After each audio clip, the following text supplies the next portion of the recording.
이제 좀 더 구체적으로 네. 그 주식 증여에 대해서 좀 얘기를 해보려고 그러는데 네. 주식 자체를 증여하는 경우도 있겠지만 네. 자녀들을 위해서 주식 투자하는 행위를 대신해 준 경우도 있을 것 같거든요. 네. 그렇게 되는 경우에 혹시나 좀 문제되는 점이 있을까요?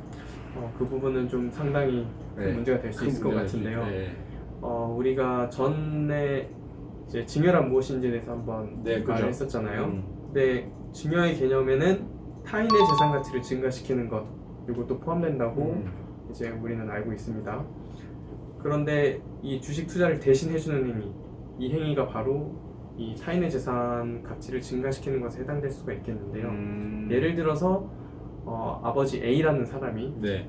미성년 자녀인 B에게 총 2천만 원의 현금을 증여했다라고 가정을 해볼게요. 네.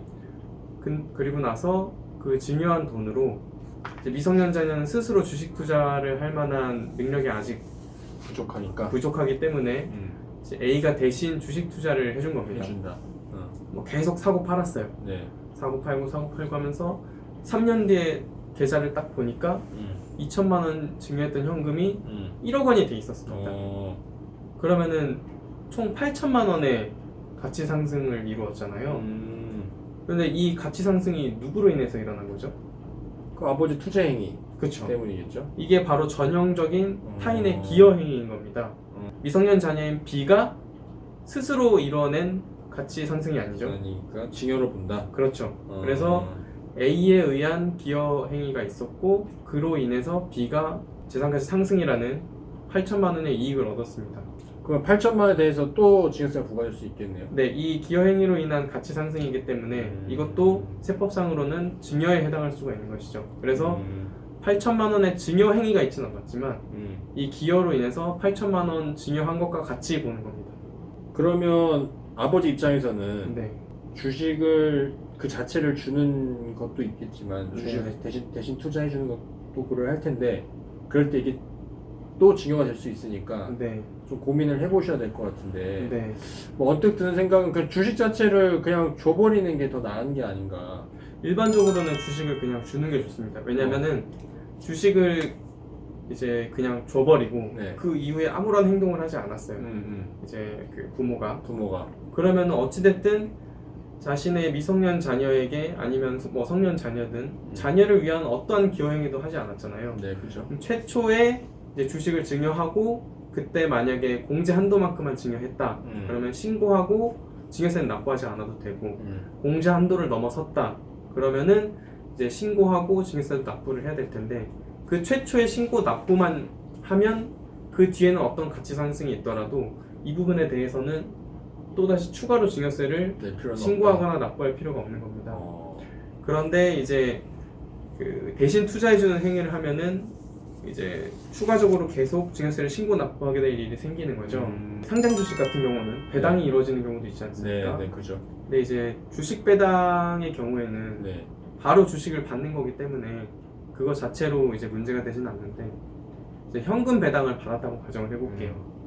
현금 배당을 받아서 자녀가 그 현금을 그대로 가지고 있으면 아무 문제가 없는데 이 현금 배당 받은 걸로 또 부모가 대신 투자를 해줬어요.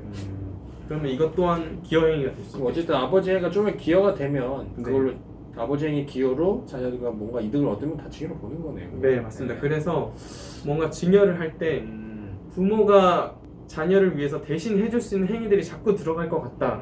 그런 증여는 피하시는 게 좋아요. 딱 일회성 있는 행위. 한 번 주고 끝. 그 뒤에 가치가 올라가는 거는 내가 상관할 바가 아니다. 그런 재산을 증여해주는 경우가 가장 안전하다고 볼 수 있죠. 네. 그러면 혹시나 비상장 주식을 또 증여하는 경우가 있을 거잖아요. 네. 그때는 어떤 점을 좀 주의를 하면 좋을까요? 이 비상장 주식이야말로 이제 현금을 증여해서 비상장 주식을 사주든 아니면 비상장 주식 자체를 증여해주든 비상장 주식은 정말 주의의 주의를 계속 기울여야 됩니다. 왜 그렇죠? 이게 저 같은 경우는 비상장 주식 증여를 별로 추천하지는 않는데요. 네. 왜 그러냐면은 이 우리가 상속세 증여세법에 증여 의제 규정들이 있어요. 그죠. 재산 가치를 이제 증여세를 납부하도록 증여 의제를 하는 규정들이 있는데 대표적으로 이제 제가 두 가지만 좀 말씀을 드리면 편하게 줄여 상징세법이라고 할게요. 네. 상징세법 제41조의 3 그리고 제42조의 3 규정이 좀 대표적으로 주식을 증여함으로써 이제 재산가치 상승에 따라 증여 의제를 받을 수 있는 규정인데요. 비상장 주식을 가지고 있던 아버지 A가 미성년자인 B에게 비상장 주식을 증여를 하는데 이제 그 증여를 한 이유가 앞으로 곧 상장을 할 것 같다. 자기가 들고 있는 비상장 주식이 곧 상장을 할 거라고 생각을 하고 또 어디선가 그런 정보를 들었어요. 그래서 증여를 했는데 실제로 증여를 이제 상장을 해버린 거죠. 그래서 이 B라는 미성년 자녀는 원래는 굉장히 낮은 가치로 증여를 받았는데 상장이 이루어짐으로써 주식 가치가 굉장히 올라갈 것이지 않습니까? 그러면 그만큼에 대해서는 이제 전혀 알지 못하는 정보, 미성년이 스스로 알 수 없는 정보를 가지고 이제 크나큰 재산 상승을 이뤄낸 거죠. 그러면은 이 부분 또한 원래는 스스로 얻을 수 없는 재산상 이익을 이제 부모를 통해서 얻은 거기 때문에. 그 아버지도 그런 정보를 몰랐다면 사실 달라지죠. 뭐 얘기가 달라지긴 알 수 있는 하는데 사람이 자식한테 주고 네. 그 정보로 인해서 상장이 됐다 그러면 네. 큰 문제가 되겠죠. 그 증여세 네. 그 증여세 부과해야 될 것 같아요. 그렇죠. 네. 근데 이게 알 수 없는 사람들도 사실 주의해야 됩니다. 왜냐면은 사람도. 이게 정보를 알 수 없었다라고 자기는 얘기를 하더라도 네네. 이제 세무서 입장에서는 다르거든요. 세무서 입장에서는 네, 이게 어른들은 기사도 찾아보고 이 회사 상태도 계속적으로 알아볼 테고 그러면 당연히 알 수 있지 않겠느냐라는 시선에서 바라보게 돼요. 그럼 당연히 과세를 하게 되고 과세가 이미 이루어지면 그때부터는 입증 싸움입니다. 그러면은 과세 받은 자가 나는 이 정보를 전혀 몰랐다 라고 입증을 해야 되는데 그 입증 과정이 쉽지가 않습니다. 굉장히 어려워요. 근데 이제 보통 네. 비상장 주식을 증여하는 경우는 네네. 보통 이제 자기 가족 기업인 경우가 많잖아요. 그런 경우가 상당히 많죠. 네, 비싼 주식을 뭐 매매가 되는 게 아니기 때문에 제3자가 취득하기는 사실 좀 어려울 것 같고 네. 가족의 이제 회사에 주식을 주는 경우에는 어떻게 보면 뭐 어떻게 주든 다 이게 징여가 될 여지가 좀 다 있네요. 굉장히 많습니다. 그래서 법을 찾아보니 이게 네. 5년 이내에 뭔가 이게 이벤트가 발생하면 네 그렇죠. 5년 이내는 그 기한이 있으니까 그 5년을 좀 유념을 해서 네. 증여를 하는 게 좋겠네요. 일단은 그 어떤 이벤트가 5년 내에 발생할 것 같다라고 그러면 어찌됐든 가족 기업인 경우에는 대부분이 이제 주식을 증여하는 사람이 대표이기 때문에 이제 그런 정보는 자신이 다 스스로 알고 있는데 5년 내에 이런 가치 상승이 일어나는 크게 올라가는 이제 이벤트가 발생할 것 같다. 그러면은 증여를 하지 않는 게 좋은데 그래도 증여를 해야겠다라고 생각이 들면 추후에 발생한 가치 상승분에 대해서도 증여세를 납부해야 된다. 이 부분을 반드시 알고 증여를 해야 된다. 알겠습니다. 그러면 그런 특수관계인이 아닌 자에게 증여하는 경우에는 또 뭐가 문제가 되죠? 특수관계인이 아닌 자에게 증여하는 건 사실 큰 문제가 되지 않습니다. 왜냐면은 이제 대부분의 증여세를 이제 납부하거나 아니면 증여세가 부과되거나 이런 거는 특수관계인 간의 거래이기 때문에 특히 문제가 되는 거예요. 이게 우리나라 상징세법이 이 과세 구간에 대해서 증여세율을 굉장히 높게 책정하고 있는 것 자체도 부의 세습이라는 걸 막기 위한 거거든요. 그래서 부의 세습을 하기 위해서 굉장히 변칙적인 증여가 일어났고 그 변칙적인 증여에 대해서 전부 다 증여세를 부과하려다 보니까 이제 이런 완전 포괄주의라는 이 상징세의 독특한 제도를 도입하게 된 거고요. 아까 말씀하신 그 42조의 3 네네. 이거는 어떤 규정인가요?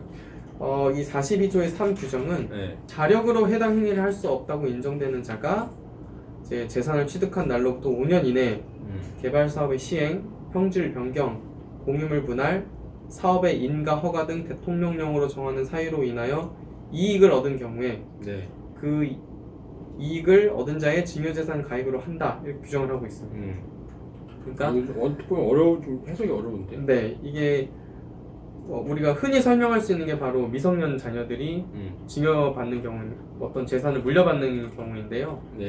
자력으로, 이 자력으로가 좀 키포인트가 되겠습니다. 자력 회상을 할 수 없다 이런 네. 그럼 미성년자를 말하기는 일반적으로. 네네. 그래서 스스로 뭐 이런 주식을 증여받았다거나 뭐 부동산을 증여받았을 때 그 가치의 상승을 이뤄낼 수 있는 행위를 스스로 할 수 없는 경우가 대부분이 이제 미성년 자녀들이거든요.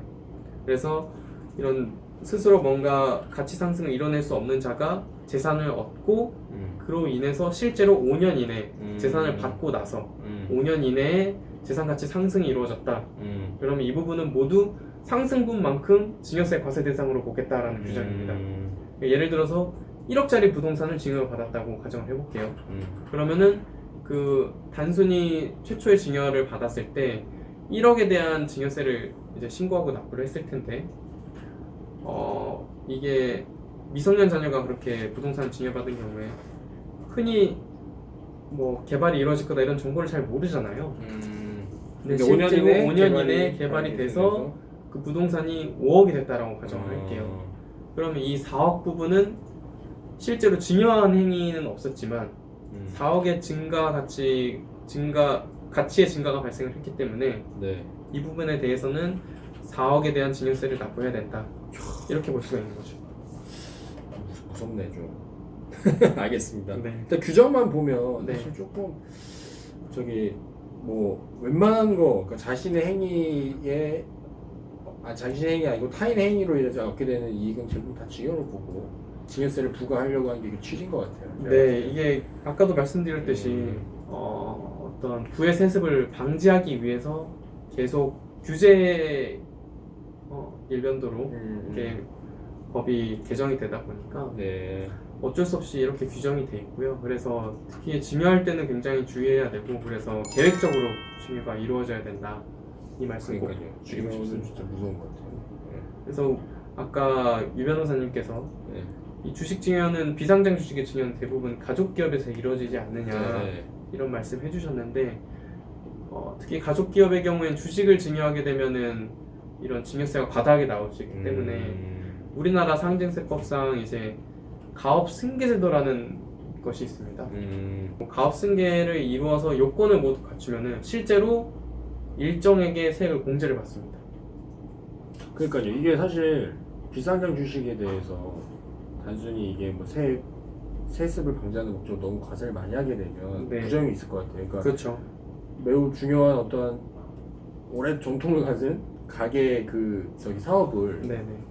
영위할 수 없는 문제인 것 같아요. 사실 이러고 나면 네. 줄 바에 그냥 폐업하고 네 맞습니다. 싹 정리하고 자신한테 주는 게 낫지. 네. 괜히 이거 줬다가 돈 그렇죠. 세금만 물게 되는. 그래서 뭐 그런 게 참 잘 선택을 하셔야 될 것 같아요. 네, 그러니까 맞아요. 그 이게 판단을 좀 단순한 부의 네. 세습을 넘어서 네. 어떠한 기업의 연속성을 그러니까요. 보장을 좀 해줘야 네, 되는데 보장해주는 거는 그래서 법에서 보장을 해주는 이제 가업 상속이나 사업 가업 그런 승계를 제도를 통해서 이용해서. 보장을 해주는 거고요. 그 외에는 이제 다 돈을 빼돌린다라고 생각을 하기 생각을 때문에 그런 점은 좀 주의를 하셔야겠습니다. 알겠습니다. 오늘 여기까지 말씀을 나누도록 하죠. 네, 알겠습니다. 네. 또 혹시나 궁금하신 점 있으시거나 또 그런 거 있으면 좀 댓글로 달아주시면요. 저희가 잘 정리해서 답변 드리도록 하겠습니다. 네, 감사합니다. 감사합니다.